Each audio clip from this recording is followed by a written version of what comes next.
दोस्तों, एक बार की बात है। एक छोटे से गांव में मोहन नाम का एक चोर रहा करता था। उसे लोग दयालु चोर के नाम से जानते थे। मोहन की खासियत यह थी कि वह सिर्फ अमीर लोगों के घरों में ही चोरी किया करता था और जो कुछ भी चुराता था उसे गरीबों में बांट देता था। एक दिन मोहन को पता चला कि गांव में एक अमीर साहूकार के पास बहुत सारा धन दौलत है, लेकिन वह अपने धन का उपयोग केवल अपनी सुख सुविधाओं के लिए ही किया करता था। कोई भी ऐसा काम नहीं करता था जो समाज को कुछ दे सके, कुछ डेवलप कर सके। मोहन ने साहूकार के घर चोरी करने का फैसला किया। वह रात को चुपके से साहूकार के घर में घुस गया और कीमती गहने और पैसे चुरा लिए।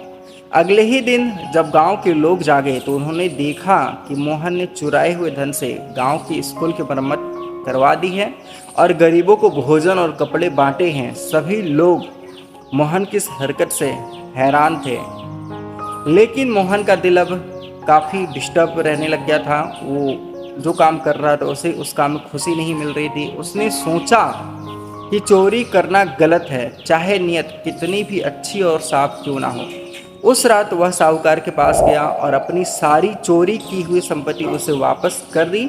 साहूकार उसकी ईमानदारी से प्रभावित हुआ और उसे माफ़ कर दिया। मोहन ने गांव के सामने अपनी गलती कबूल की और वादा किया कि अब वह कभी चोरी नहीं करेगा। इसके बाद उसने अपनी मेहनत से पैसा कमाना शुरू किया और गांव के लोगों की सहायता करने के लिए ईमानदारी का रास्ता चुन लिया। हालांकि इस रास्ते पे उसे बहुत सारी डिफ़िकल्टीज़ का सामना करना पड़ा, क्योंकि उसके लिए अब एक नया रास्ता था ईमानदारी का, जो उसे चलना था। दोस्तों, सही उद्देश्य के लिए भी गलत रास्ता अपनाना ठीक नहीं है। ईमानदारी से ही असली खुशी मिलती है, तो हमें भी ईमानदारी का ही रास्ता चुनना चाहिए और हमेशा सही रास्ते से चलकर हमें सफलता प्राप्त करनी चाहिए और इसमें बड़ी खुशी मिलती है। तो उम्मीद करता हूँ ये कहानी आपको अच्छी लगी। अगर अच्छी लगी तो लाइक शेयर सब्सक्राइब कर देना।